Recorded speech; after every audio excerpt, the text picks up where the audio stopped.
تو اگر ایمان کی لذت چاہتے ہو، ایک تو ہر چیز سے بڑھ کے اللہ رسول سے پیار کریں، ایک جس سے بھی پیار کریں اللہ رسول کے لیے کریں، اور دوسرا فرمایا مومن ہونے کے بعد، کلمہ نصیب ہونے کے بعد، ایماندار ہونے کے بعد کفر کی طرف جانا اتنا ناپسند کریں، اتنا ناپسند کریں جتنا کوئی آگ میں جانا ناپسند کرتا ہے، اتنا ناپسند کریں۔ اگر یہ ذہن بن گیا پھر لذت نصیب۔ میں آپ سے عرض کروں میرے عزیزو، ہم نا تھکی تھکی سی زندگی گزارتے ہیں، بور سا وقت گزارتے ہیں، الجھے ذہن رہتے ہیں، بکھری بکھری سوچیں رہتی ہیں، ٹوٹے خیالات، پختگی نہیں باتوں میں، مضبوط نہیں افکار۔ کسی نے مشورہ دیا تو 10 منٹ کچھ اور سوچ لیا، اگلے سے بات کی تو پھر پچھلے کی بات ختم ہو گئی، اپنی زندگی میں مضبوطی نہیں۔ وہ خدا کے بندو، ہمیں تو ایک سادہ سا اسلوب دے دیا گیا ہے کہ تم ہر چیز سے بڑھ کے رسول پاک سے محبت کرو۔ تو جب پوری طرح وہ محبت نصیب ہو جائے گی، جب پوری طرح وہ چاہت مل جائے گی، جب پوری طرح وہ خلوص نصیب ہو گیا، للہیت مل گئی، اللہ رسول کی بارگاہ نصیب ہو گئی، آپ یقین کریں حضور کی محبت بندے کو پکا کر دیتی ہے، اس کی سوچوں کو مضبوط کر دیتی ہے، اس کے اندر استقامت لاتی ہے رسول اللہ کی محبت، انسان طاقتور ہو جاتا ہے۔ میں تقریر نہیں کر رہا، جذبات کا اظہار کر رہا ہوں، میں آپ سے داد نہیں چاہتا، میں آپ کی ذہن سازی چاہتا ہوں۔ آپ بھلے میری بات پر کوئی سبحان اللہ ماشاءاللہ نہ کہے، لیکن میرے درد دل کو سمجھے میں کیا کہنا چاہتا ہوں۔ دوستو، حضور کی محبت مضبوط کرتی ہے، مضبوط طاقتور کر دیتی ہے۔ نہ سمجھ آئے تو سیدنا بلال سے پوچھ کے دیکھو، مار پڑتی جاتی ہے، محبت طاقتور ہوتی جاتی ہے، تانے ملتے جاتے ہیں، محبت مضبوط ہوتی جاتی ہے۔ نہ سمجھ آئے تو سیدنا سلمان فارسی سے پوچھو، سالوں بیت گئے، ڈھونڈتے، تلاش کرتے، آتے حضور کی بارگاہ میں حاضری دیتے، غلامی کرتے، کہاں سے چلے کہاں پہنچے۔ اگر نہ سمجھ آئے تو حضرت خبیب سے پوچھو، نہ سمجھ آئے تو بدر میں جا کے شہید ہونے والوں سے پوچھو یہ محبت کتنا طاقتور کرتی ہے۔ حضرت انس بن نضر سے پوچھو میدان احد میں کہ یہ محبت افکار کو زندہ کرتی ہے، روح کو تازہ کرتی ہے۔ بندہ نہ زیادہ باتوں سے ویسے ہی بچ جاتا ہے، ایک شے ہی صرف یاد کرنی پڑتی ہے، ایک شے ہی، علم و بس کریو یار اے ہوئی حرف تینوں درکار۔ اعلی حضرت فرماتے ہیں اے عشق تیرے صدقے ہم جلنے سے چھٹے سستے، جو آگ بجھا دے گی اب وہ آگ لگائی ہے، جو آگ بجھا دے گی اب وہ۔ اور پھر اعلی حضرت فرماتے ہیں کہ یاد رکھنا جان ہے عشق مصطفیٰ، روز فزوں کرے خدا، اور جس کو ہو درد کا مزہ، جس کو ہو درد کا مزہ، ایک ہوتا ہے شفا کا مزہ، ایک ہوتا ہے بیماری کا مزہ۔ یہ حضور کی محبت کی وہ والا درد ہے کہ یہ مزیدار ہے۔ اعلی حضرت فرماتے جان ہے عشق مصطفیٰ، روز فزو کرے خدا، او لوگو جس کو ہو درد کا مزہ، وہ نازے دوا اٹھائے کیوں، اور پھر کے گلی گلی تباہ ہم ٹھوکریں سب کی کھائیں کیوں، اور دل کو جو عقل دے خدا تو تیری گلی سے جائے کیوں، دل کو جو عقل دے خدا تو تیری گلی سے جائے کیوں۔ صحابی بیٹھے نا نبی پاک کی بارگاہ میں، اور دیر سے بیٹھے اور جم کے بیٹھے، بٹھا کے اپنے محبوب کو اپنے پہلو میں، جو لوگ کچھ نہیں کرتے وہ بھی کمال ہی کرتے، دیر سے بیٹھے اور بیٹھے تو نبی کریم نے فرمایا جاؤ کوئی کام بھی کرو۔ اٹھے، ستون کی اوٹ سے ہو کے واپس آ گئے، کہنے لگے یا رسول اللہ آپ کے بغیر دل ہی نہیں لگتا، تو طبیعت ہی نہیں جمتی، کہیں نظر ہی نہیں ٹھہرتی۔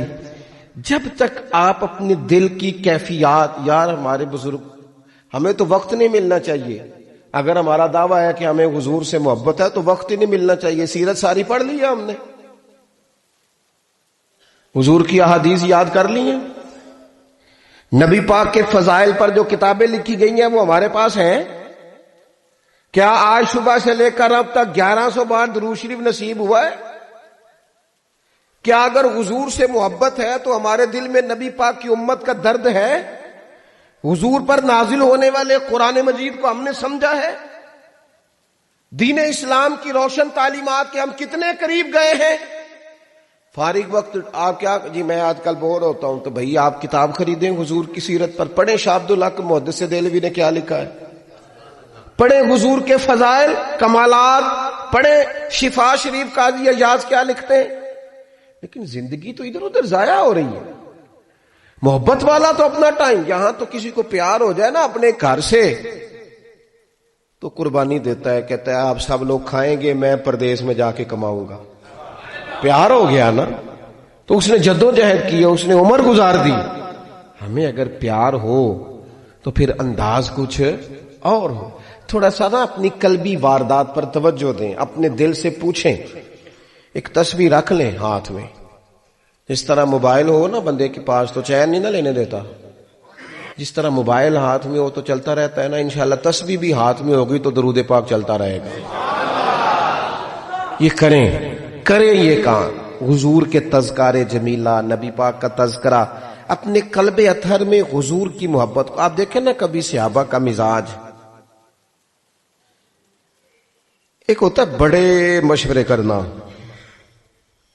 اور ایک ہوتا ہے زندگی میں نا ایک حرف یاد کر لینا. صحابہ نے نا ایک سبق یاد کیا تھا کہ جو حضور کہہ دیں گے نا، یہ بڑا مختصر، بڑا جامع، بڑا مزیدار اور سارے پہلوؤں کو اکٹھا کرنے والا سبق ہے. جو کریم کہہ دیں گے نا، لمبی چوڑی دوڑ ہی نہیں، جو حضور فرما دیں گے. حضرت صدیق اکبر سے پوچھا آپ کو پسند کیا ہے؟ کہنے لگے حضور آپ کو دیکھتے رہنا. میرا دل کرتا ہے میری بیٹی گھر میں خدمت کرے. حضور میرا دل کرتا ہے اللہ مجھے مال دیتا رہے، میں آپ کے قدموں پہ قربان کرتا رہوں. سانو تے قید سجن دا گہنا ہے، وہ جینجے رکھے ایسا اونج رہنا ہے. ہم نے نہ طے کر لیا ہے، ہم نے ادھر ادھر ایک مختصر سے سبق یاد کر لیا ہے. آپ یاد رکھیں ہمارے پاس کوئی نہ کوئی لذت ہے، کسی نہ کسی چیز کے پیچھے دوڑ رہے ہیں. ہر بندہ دوڑ رہا ہے، کچھ مان کے دوڑتے ہیں، کچھ نہ مان کے دوڑتے ہیں، لیکن دوڑ لگی ہوئی ہے. آپ یقین کریں میں ایسے لوگوں کو بھی جانتا ہوں جو ڈھونڈ کے محفل میں جاتے ہیں آج میں نے اپنے نبی کی نعت سننی ہے. میں ایسے لوگوں کو بھی جانتا ہوں جن کو کتاب مل جائے نا ٹائٹل پہ لکھا ہو حضور کا تذکرہ دوڑ کے خرید لیتے ہیں. میں نے دیکھا ہے کہ حضور کے میلاد پاک میں وہ یوں خرچ کرتے ہیں کہ جیسے بس پوری کیفیت طاری ہو گئی. نبی پاک کی نسبت جہاں نظر آئی، حضور کے اصحاب کی بات آئی یا اولاد کی بات آئی، امت کے اولیاء کی بات آئی یا علماء کی بات آئی، دین کے طلباء جو مدرسوں میں پڑھتے ہیں ان کی بات، جہاں جہاں ذکر آیا. ہم نے نہ کبھی قطرے پہ غور کیا اور نہ دریا دیکھا، بس جہاں تیری جھلک دیکھی وہیں ڈوب گئے. اپنے دل میں اس محبت کو پیدا کریں. میں آپ سے عرض کروں اولادیں بھی پریشان ہیں ہماری.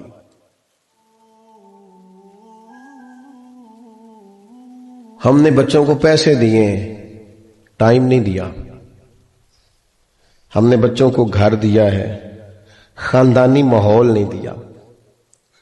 اب شکوہ صرف بچے سے نہیں کہ وہ موبائل پہ ہے، ابا بھی تو موبائل پہ ہی ہے نا، وہ بھی تو نہیں نہ چھوڑ رہا. بچے جو چھوٹے موٹے سوالات اپنے ماں باپ سے پوچھتے تھے تو ایک خاندانی روایات، ان کا حسن منتقل ہوتا تھا، وہ اب رخصت ہو رہا ہے.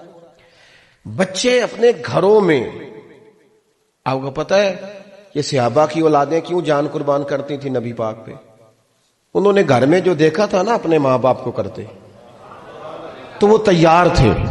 ایک سے ایک بڑھ کر تھا. حضرت عمر بن جموح جنگ میں آئے تو چاروں بیٹوں سمیت آئے، اولادیں ساتھ آئیں ان کی. کیوں؟ انہوں نے اپنے بچوں کو وقت دیا، ٹائم دیا، ان کی تربیت کی. دیکھیں ایک ہے میں تقریر کروں،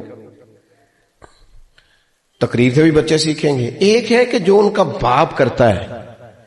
میں اکثر ایک مثال دیتا ہوں، میں کہتا ہوں کہ کئی دفعہ گھر میں نا اماں کہتی پتر چپ کر جا، تیرا ابا آج کل پریشان ہے، ناراض ہو جائے گا، چپ کر ابھی بات نہ کرنا، کاروباری ٹینشن چل رہی ہے. ہوتا ہے کہ نہیں؟